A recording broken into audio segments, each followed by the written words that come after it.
Vamos estudar a palavra de Deus? Antes de a gente... Volta um pouquinho aqui, que eu queria fazer uma introdução. Irmãos, a gente está vivendo num tempo... Eu resolvi falar um pouquinho sobre isso, mais do que a gente tem falado, porque parece que é o assunto do momento. O sermão que eu assisti ontem, hoje à tarde, que me mandaram, ele fala um pouquinho sobre essa ideia, ou esse estudo, esse conceito que o adventista tem da escatologia, dos acontecimentos do tempo do fim. E agora, nós estamos no meio de uma pandemia, e novamente veio um outro assunto acrescentar a isso, que na semana passada, no dia 20, quinta-feira ou quarta-feira, houve a posse do novo presidente dos Estados Unidos da América. E agora surgiu um monte de assunto em relação à posse do Biden, do que será a gestão do Biden. E muita coisa tem sido falado e tentando e fazendo uma conexão com a escatologia, o fim do tempo, questões de ecumenismo, nova ordem mundial, tem sido temas falados, ligado agora à pandemia e também a essa questão da posse do novo presidente, fazendo as conexões e eu ia falar nos alarmando, mas eu vou preferir usar a palavra nos alertando, quem sabe, de que o fim está próximo. Isso é verdade? A profecia está escancarada aos nossos olhos. Nós devemos nos preparar. Mas eu, particularmente, irmãos, fico muito preocupado quando, às vezes, o tom da pregação é mais alarme do que alerta. Põe mais medo do que a pessoa. Você sabe que tem um texto na Bíblia que a gente usa muito, que quando Jesus falou de todos os sinais ali de Mateus 24, no final ele fala assim, quando vocês virem que essas coisas começarem a acontecer, exultai, levantai a vossa cabeça e exultai, porque o fim se aproxima. Quando eu lembro da palavra exultai, só me vem a ideia da gente olhar todos aqueles fenômenos do capítulo 24 na religião, fenômenos naturais, né? E também na política, Jesus falando ali de tudo que ia acontecer antes dele voltar, no final ele fala assim, olha, quando vocês verem que tudo isso está acontecendo, fiquem felizes, porque Jesus está perto de voltar. O meu receio é que quando a gente ouve esse sermão, as pessoas não ficam felizes, elas ficam com medo. Ficam aterrorizadas. Ai, será que eu vou me perder? Ai, sim, a gente tem que estar o tempo todo preocupado com a nossa salvação, mas não atemorizados. E nessa noite eu quero compartilhar alguns textos que vai ao encontro daquilo que eu acredito que deveria ser a nossa maior preocupação. Nossa maior preocupação, individualmente. E eu tenho falado disso, mas vamos repetir, porque talvez ainda não tenha sido gravado na mente de algumas pessoas. Então vamos ao texto que vai aparecer ali com vocês. Eu coloquei um título ali e eu quero começar a linha de raciocínio falando com vocês assim. É uma pergunta, uma afirmação, mas eu queria que você pensasse. Quando a gente vê esses fenômenos sobrenaturais, seja ele na natureza, seja ele na religião, e principalmente agora da pandemia, peste, sempre vem essa pergunta, será que é a mão de Deus pesando, castigando a humanidade, porque os homens têm praticado muitas coisas iníquas? Será que, como o pentecostal, ele usa uma expressão assim, ó, a mão de Deus pesou? E às vezes a gente usa isso para... Você já viu aquela expressão que a pessoa usa assim, ó, me veio à mente agora.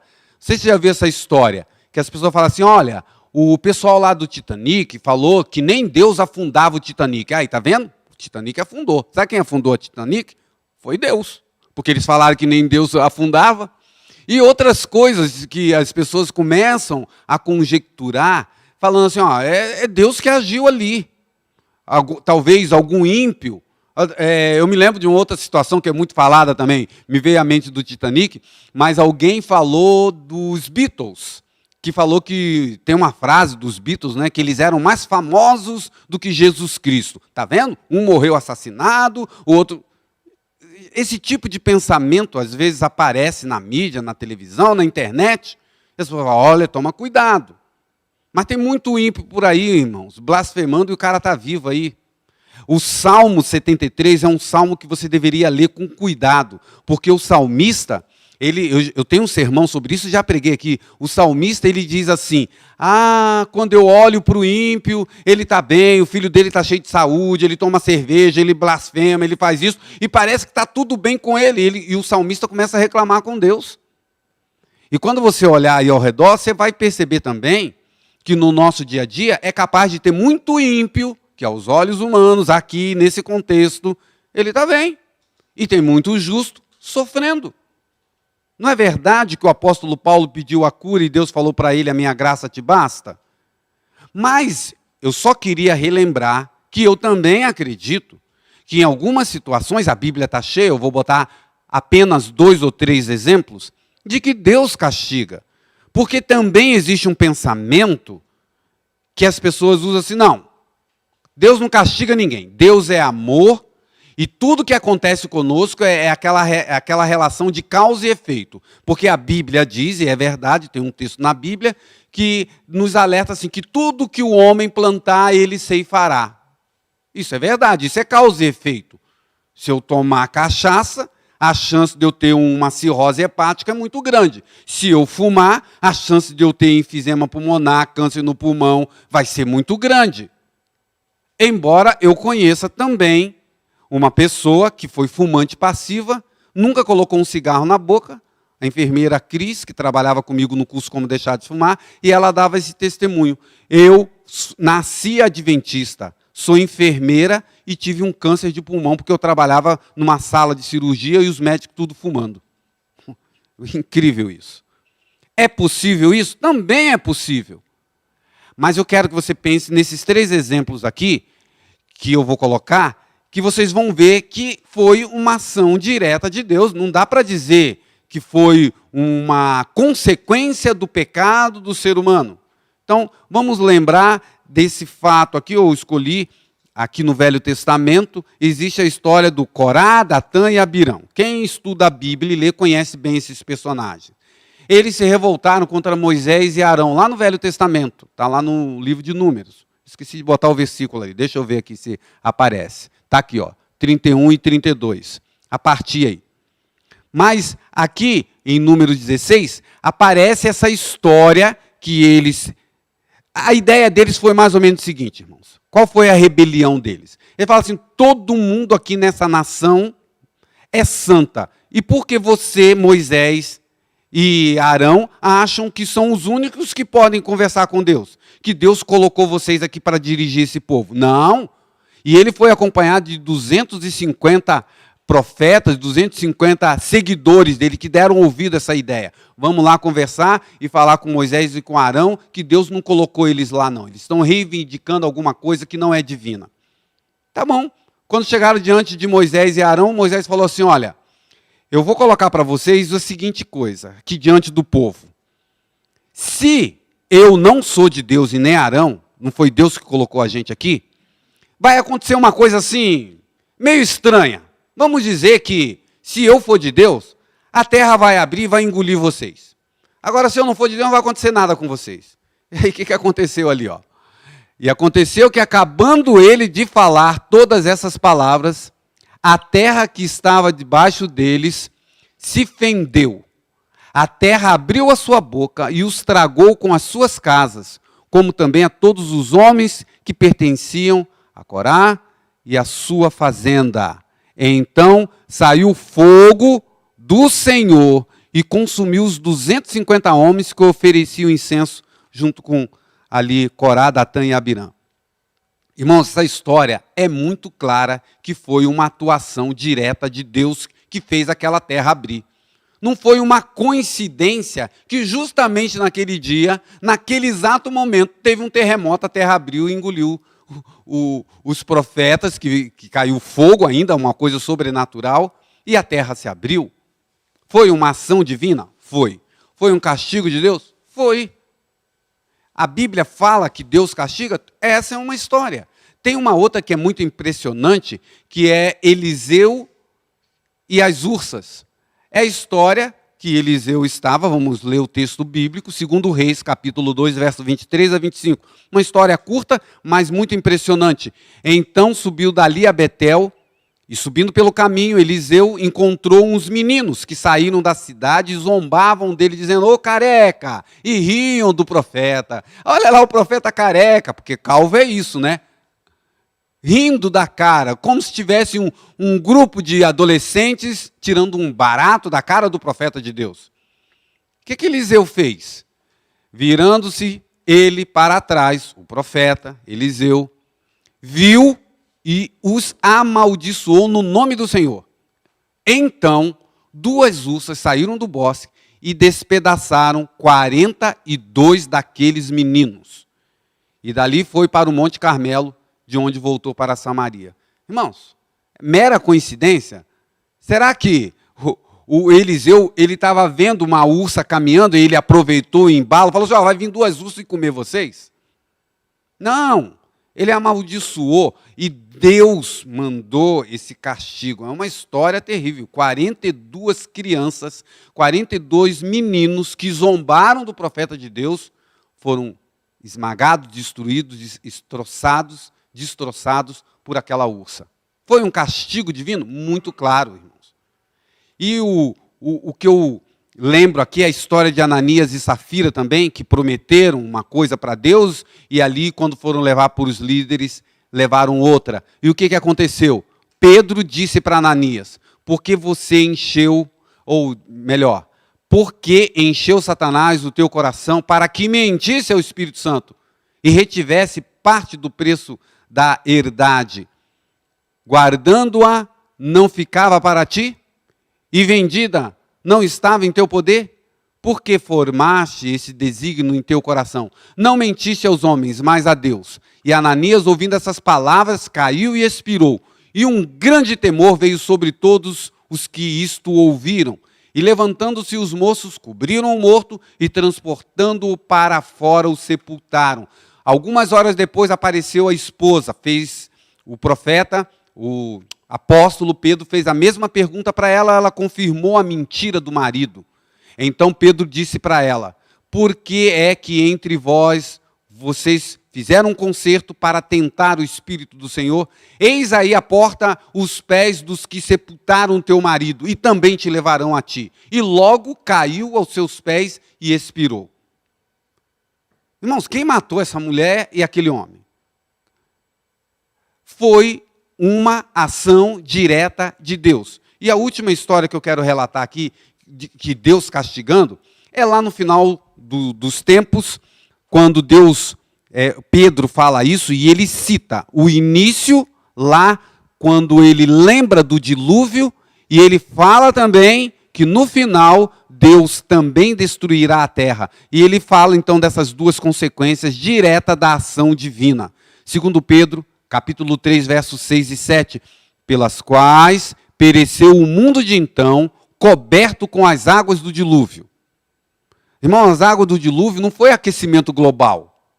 As águas do dilúvio não foi porque tinha poluição e mexeu na natureza e é uma consequência do que o homem tem feito na natureza. Foi a ação direta de Deus. Eu vou mandar água, vou destruir tudo. Construa uma arca. Ora, por intermédio da mesma palavra, qual palavra? A palavra que mandou o dilúvio vir é a mesma palavra que vai fazer os céus e a terra que hoje existem, estão também preparados para o fogo, reservados para o dia do juízo, para a total destruição de quem? Dos ímpios. Então esse texto é muito claro. O apóstolo Pedro está dizendo que lá a palavra de Deus é que mandou o dilúvio. E esta mesma palavra vai mandar, porque quando você lê o capítulo aí de Pedro, capítulo 2, capítulo 3 da segunda carta, o Pedro está falando do contexto da destruição do mundo. Ele fala que os elementos da terra se fundirão. Que temperatura é essa que funde os elementos da terra? É esse fogo que Deus vai mandar. E não vai vir porque a terra está quente, porque está descongelando as calotas. Não, é a ação direta de Deus. E aqui eu queria que você pensasse, Deus castiga? Deus castiga, irmãos. A Bíblia está cheia de exemplos disso. Eu não posso eliminar isso daí e dizer que são sempre fenômenos da natureza ou consequência do erro que eu faço. Este é um ponto, mas não é o único.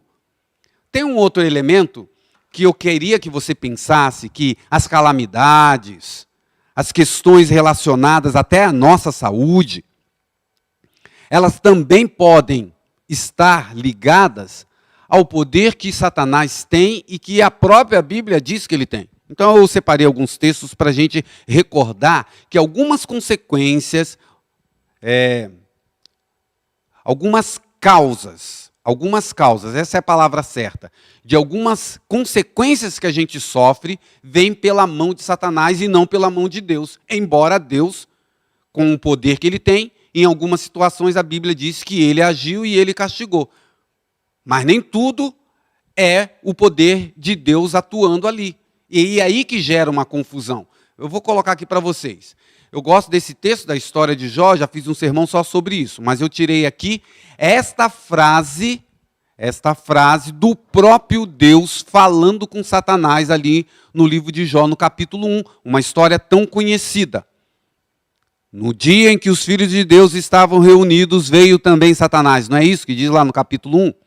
E lá no meio do diálogo de Satanás com Deus, Deus fala para Satanás: eis que tudo o que Jó tem, o dinheiro, o gado, os filhos, a casa, a propriedade, tudo que ele tem está no teu poder. Somente contra a saúde dele, você não vai tocar, você não vai matá-lo. Isso eu não permito. Mas o resto você pode fazer o que você quiser. E quando a gente estuda a história de Jó, o que aconteceu com Jó? Aconteceu várias coisas. Ele perdeu os filhos com um vento que derrubou a casa. Que vento que derruba a casa? E aí a gente vê, um grande vento sobreveio do deserto, derrubou a casa, matou os jovens. E aí eu falo que Satanás usou o poder dele. Ellen White diz assim, olha, as leis que Deus impôs à natureza são por ele obedecidas. A gente sempre tem esse pensamento. Enchente, foi Deus que mandou. Seca, foi Deus que mandou. Tempestade, foi Deus que mandou. Terremoto, foi Deus que mandou. Porque Deus comanda essas coisas, é verdade. Nuvem, tempestade, sol, chuva, orvalho, aguaceiros, tudo estão sob a supervisão de quem? De Deus, e a ele obedecem. Mas Ellen White continua dizendo, olha lá, os sinais que estão se avolumando, estão crescendo em redor de nós, anunciando o próximo aparecimento do Filho de Deus, são atribuídos a qualquer outra coisa que não a verdadeira. Eu acho esse texto tão maravilhoso e esclarecedor, irmãos. Pensem, as pessoas estão dizendo por aí que muitos dos fenômenos que têm acontecido, que está mostrando que Jesus está se aproximando. E aí Ellen White, a profecia do Senhor, vocês estão colocando a causa naquilo que não é a causa. Porque alguns dizem, é Deus. E na continuação, ela diz assim, ó, o Espírito Santo de Deus está sendo retirado da terra. Quando o Espírito Santo é retirado da terra, furacões, tempestade, incêndios, inundações, desastres em terra e mar, seguem-se uns aos outros em rápida sucessão. A ciência procura explicar tudo isso. Irmãos, como que as pessoas hoje explicam enchente? Fogo na Califórnia, destruindo aquelas mansões, ou ali quando aconteceu na Grécia. Aquele fogo em Portugal, recentemente, lembra? Várias pessoas morreram. Na Austrália. Geralmente, para onde a ciência aponta? O homem está poluindo. A quantidade de monóxido de carbono. Então, a agenda global. É isso que está... E aí, derrete as calotas, tem enchente aqui, tem maremoto ali, tem não sei o quê. A ciência procura explicar... Agora, veja o início do texto. Qual é a ideia da profetisa do Senhor? Quando Deus tira os seus anjos, o diabo tem mais poder. E quando o diabo tem mais poder, aí o que ele faz? Furacões, tempestade, incêndio, inundações, desastres, avião caindo, coisas terríveis. Aí o homem começa a procurar na ciência a explicação. A explicação é o aquecimento global. A ciência procura explicar tudo isso. As pessoas não podem enxergar os 4 anjos sentinelas, que estão segurando os 4 cantos da terra, para que não soprem enquanto não tiver o selo. O selo de Deus, sábado, o selo da besta, a imagem da besta, o domingo, enquanto não forem selados os filhos de Deus. Mas quando Deus mandar soltar os ventos, haverá uma cena de conflito que nenhuma pena pode descrever. Contexto da escatologia adventista. Mesmo agora, olha o que Ellen White fala. Mesmo agora está ele, Satanás, em atividade. Aonde Satanás está na atividade hoje? Nos acidentes, calamidades no mar e em terra, nos grandes incêndios, nos violentos furacões e terríveis saraivadas, nas tempestades, inundações, ciclones, ressacas, terremotos. E aí Ellen White usa a mesma expressão, que está lá no livro de Jó, quando Deus virou para Satanás e falou assim, vai lá e usa o seu poder, não é? Aqui Ellen White usa a mesma ideia, ela diz assim, em toda parte e sob milhares de formas, Satanás está exercendo o seu poder. Eu vou voltar aqui só para você pensar, porque quando a gente lê isso aqui, a gente pensa aqui, ó, a ciência procura explicar tudo isso. Aí a profetisa do Senhor simplesmente diz o quê? Satanás está exercendo o seu poder. Nós temos uma cosmovisão bíblico-cristã, irmãos. Eu acredito que o homem pode estar trazendo algum malefício para o planeta através da poluição e tudo o que a gente tem feito. Mas isso não é suficiente, irmãos, para fazer tudo o que tem acontecido. Tem que ter um elemento sobrenatural. E aqui a profecia do Senhor nos diz o que é. Outra coisa, Satanás exercerá sobre os filhos de Deus o seu poder, não só nos fenômenos da natureza. Olha essa lista que Ellen White continua dizendo. Ele coloca o seu poder por meio de tentações, quem tenta é o diabo, desânimo, quantas pessoas desistem da igreja, desanimam, aflições, pessoas aflitas, enfermidades físicas, o que é a Covid? O que é outras pestes? O que é alguns problemas que a gente tem de saúde? E qual é a intenção do diabo em colocar isso? A intenção é uma só, levar as pessoas a se revoltarem contra Deus, murmurar, fechar o entendimento que Deus é bondoso. Que Deus bondoso é esse que deixa essa pandemia atingir o mundo inteiro? Não tem gente pensando isso? Olha lá, irmãos. Por sua bondade, misericórdia e amor, Satanás tem o poder da enfermidade e da morte. E em cada era, os efeitos da maldição têm sido mais visíveis. E o poder de Satanás mais claramente visto. Os que viveram nos dias de Noé, nos dias de Abraão, pareciam-se com anjos na forma, beleza e força. Mas cada geração subsequente tem estado a ficar mais fraca, mais sujeita à moléstia, e sua vida tem sido de curta duração. Simples, irmão. Quanto tempo durava os patriarcas? 930, 967. Depois que veio o dilúvio, Abraão, se não me falha a memória, Abraão, 175 anos. Olha a diferença, irmão. Drástica. E nós hoje? Uma pessoa que vive 102 anos, a gente fica assim, boquiaberto. E aí vem a explicação, Ellen White falando, a cada geração, o diabo tem trabalhado em enfraquecer a raça humana. A vida é mais curta. Satanás tem estado a aprender como prejudicar e enfraquecer a raça humana. E quantas vezes a gente tem ouvido as pessoas falar, isso aí é coisa de Deus, é Deus castigando. E como é que a gente entende tudo isso que está sendo mostrado aqui de uma maneira que a gente acredita ser inspirada?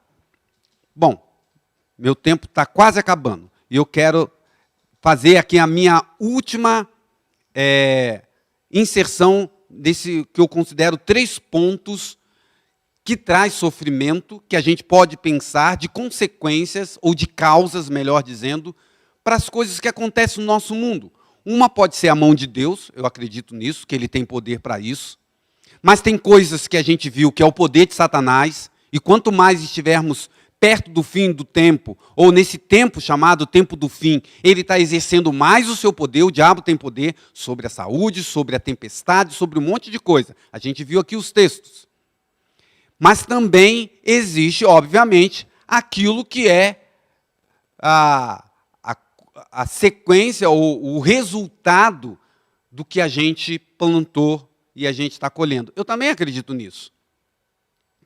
Mas também eu colocaria como elemento nesta lista para a gente analisar que tem coisas, irmãos, que você sofre, que não foi nem o diabo. Porque eu não sou advogado do diabo, não, porque o diabo é mau e quer nos destruir. Mas para você pensar que culpa ou qual é a responsabilidade de uma criança que nasce com uma doença que ela herdou dos seus pais. Isso me fez lembrar, deixa eu ver se eu coloquei aqui, a história que está... Não é esse texto, não. Eu vou citar, se estiver lá para frente, eu já citei. Me fez lembrar aquele fato quando Jesus passa por um homem cego e os discípulos perguntam isso: Senhor, é Deus que castigou ele? É consequência de alguma coisa que ele fez? Por que ele é cego? Qual foi a resposta de Jesus? Ele é um pecador? Jesus falou, ele está cego. E não foi por causa nem do pai dele, nem da mãe dele, mas é porque a glória de Deus vai ser manifestada agora. Ele foi lá e curou. Mas a gente tem essa questão também, né? Ah, você está pecando, você vai sofrer. Mas essa lógica humana às vezes não funciona. E aqui está algo que eu queria que você lembrasse. Quando Deus, nesse texto de Mateus 5,45, ele me mostra muito claro que Jesus falou essa frase. Essa frase saiu dos lábios de Jesus. Que o Pai faz raiar o seu sol sobre quem? Maus e bons. E derrama a sua chuva sobre quem? Justo e injustos. Então você pensa o seguinte: se o sol brilhasse só, parece desenho animado, né? Na cabeça de quem Deus considera justo, o filho dele, e aquela nuvenzinha preta de chuva e raio caísse só na cabeça do ímpio, a gente ia ver bem nitidamente quem era filho de Deus e quem não era. Mas a consequência de coisas boas, por amor dos filhos de Deus, por amor daqueles que fazem a sua vontade, os ímpios também estão sendo abençoados. Vocês concordam com isso? O ímpio, de tabela, está recebendo bênção, mesmo ele sendo ímpio, por causa do justo que ainda vive aqui na terra. Mas o contrário também acontece. Esse raciocínio que eu queria levá-los. Porque em Romanos, capítulo 8, 22, fala o inverso disso. Porque em Mateus fala assim, o ímpio recebe o sol, recebe a chuva, por causa do justo. Mas aqui em Romanos 8, 22, diz que toda a criação está gemendo e padece com dores de parto, e na sequência diz que até os filhos de Deus, as primícias, aqueles que fazem a vontade de Deus, também estão sofrendo. Então aqui tem as duas questões, irmãos. O ímpio recebe bênção por causa do justo que vive junto com ele aqui nessa terra. Mas o justo recebe as consequências do pecado porque ele convive com o ímpio também. E tem muitas coisas que a gente sofre e você não fez nada por isso. Mas talvez porque o seu pai era uma pessoa ímpia, bebeu ou destruiu a sua saúde, acabou adquirindo uma doença e por questão hereditária passou para você. E talvez você vá passar para o seu filho. E o que eu fiz para receber isso? Só nasceu nesse planeta. Porque o pecado que reina no mundo acaba atingindo tanto os ímpios, que também sofrem com as coisas ruins que ele faz, mas atinge o justo também. Mas o inverso também, a misericórdia de Deus, que aqui ainda está, atinge o justo e atinge também o ímpio. Então, essas consequências a gente tem que observar. E agora, eu queria que você pensasse comigo, eu vou pular isso aqui, que é os textos da Bíblia que fala que o pecado, e algumas questões do pecado, eles são hereditários. Passa de pai para filho, até a terceira e quarta geração, a iniquidade dos filhos. Mas a grande notícia é que Deus faz misericórdia até 1000 gerações. Mas vai passando, é hereditário. E esse aqui também fala dos netos que os pais levam para os filhos, que levam para os filhos. E aí o texto diz assim, né? E passou diante de Moisés proclamando: o Senhor, Deus compassivo, misericordioso, paciente, de amor e fidelidade, que mantém o seu amor a milhares, perdoa a maldade e o pecado. Contudo, não deixa de punir o culpado, castiga os filhos e os netos pelo pecado de quem? Dos pais, até a terceira e quarta geração. Então a gente, infelizmente, eu estou fazendo alguma coisa hoje que o meu neto pode sofrer por causa disso. Então eu queria que vocês pensem, e agora eu vou terminar, que já foi 4 minutos, mas tem um pouco de paciência, que eu quero mostrar para vocês 3 textos de Ellen White maravilhosos. Porque existe uma ideia que é o seguinte: Deus está mandando peste, está mandando Covid, está mandando isso, enchente, inundação, e a gente viu que pode ser o poder de Satanás. Mas vejam, algumas pessoas usam essa lógica dizendo, é a maneira como Deus age para convencer o pecador a vir para o lado dele. E aí tem aquela expressão popular que diz assim, não vem pelo amor, vem pela dor, vem pela Covid, vem pela seca, vem pela enchente, vem pelo terremoto, vem pelo desemprego. É Deus castigando, é Deus chamando. Você acredita nessa frase? Eu não acredito. Sabe por quê? Eu vou compartilhar com vocês. Olha esse texto da inspiração. Não faz parte da missão de Cristo compelir as pessoas a recebê-lo. É Satanás, homens usados pelo espírito de Satanás, que procuram forçar a consciência.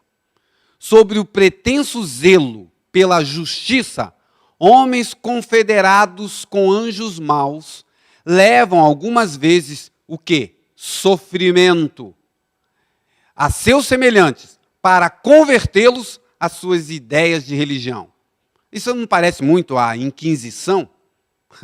Os hereges eram queimados, aí os outros morriam de medo, viraram tudo católicos. Se retrata pelo medo, pelo medo.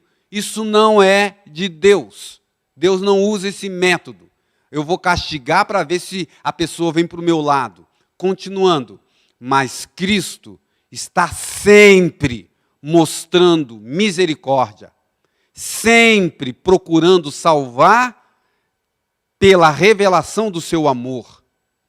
Ele não admite rival no coração, não aceita serviço parcial, deseja somente serviço voluntário, voluntária entrega do coração constrangido pelo amor. Então, irmãos, por favor, não existe isso no reino de Deus, não vem pelo amor, vem pela dor. Deus não vai infringir dor nas pessoas para que elas se voltem para Ele. Isso é coisa do diabo. Esse texto é muito claro. E aí eu termino com esse texto que para mim é um dos textos que eu mais amo, que completa essa ideia. Romanos 2, verso 4. Há uns 3 sermões atrás eu falei dele. Mas é o último texto que eu quero compartilhar com vocês. Romanos 2, 4. Porventura você despreza a imensa riqueza da bondade, tolerância, paciência. Você não percebe que é a própria misericórdia de Deus que te conduz ao arrependimento? A gente vai terminar cantando um hino que a letra fala exatamente disso. Quando eu olho para a cruz, eu entendo o amor.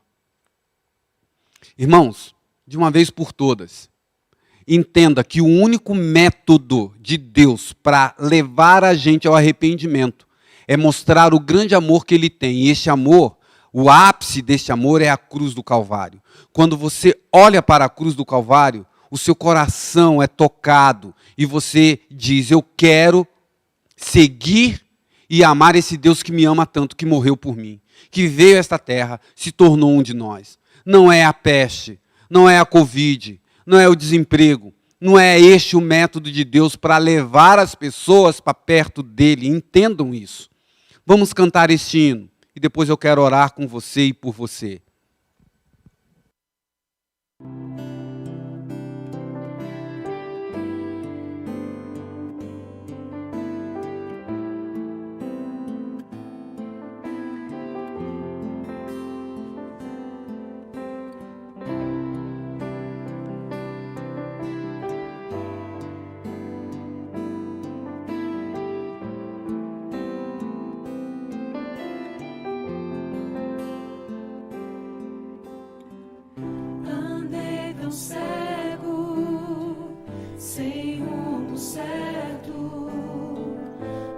buscando a paz e descanso. Eu procurei por tantos meios justificar meus erros, mas ao clamar, meus olhos abri bem forte, e ao olhar pra cruz eu entendo o amor derramado ali por mim, sacrifício de sangue por um pecador. Não sou merecedor, tua graça me alcançou.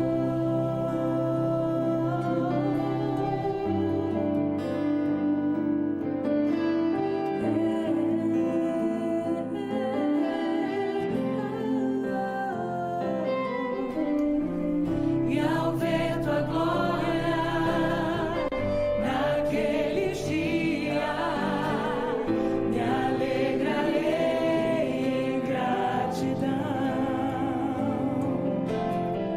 Tocarei as marcas de vitória. Vencido é o meu pecado perante ti. Me prostrarei,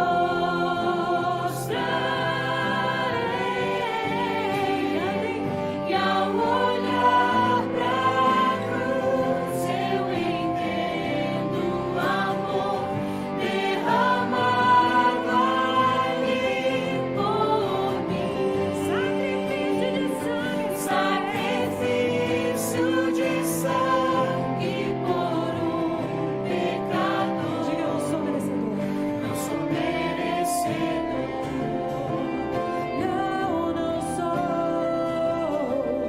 Não sou merecedor. Tua graça me alcançou. Tua graça me alcançou, Senhor. Tua graça me alcançou.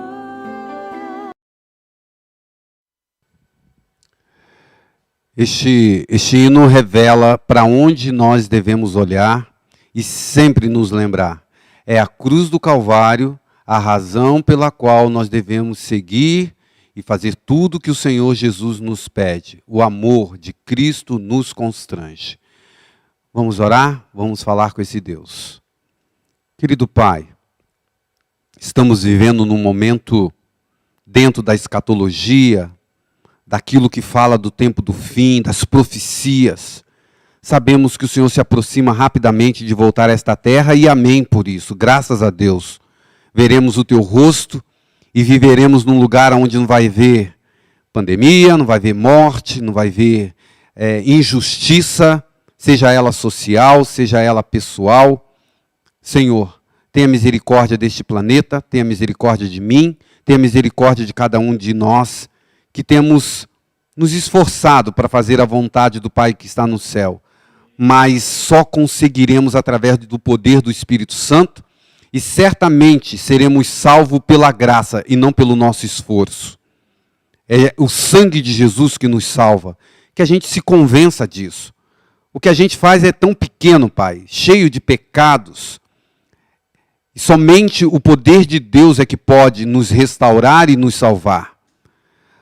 Ao estudar esses textos sagrados, tanto do Espírito de Profecia, através de Ellen White, os textos da Bíblia que lemos, que a gente entenda que esse tempo do fim, Deus continua agindo da mesma forma, nos atraindo a Ele através da cruz do Calvário, nos atraindo a Ti para uma aceitação voluntária, porque o Senhor constrange o nosso coração de tanto amor que o Senhor nos demonstra.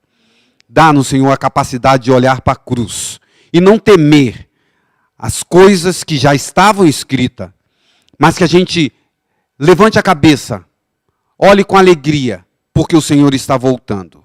Aumenta a nossa fé em Ti, salva-nos, eu te rogo em nome de Cristo, amém.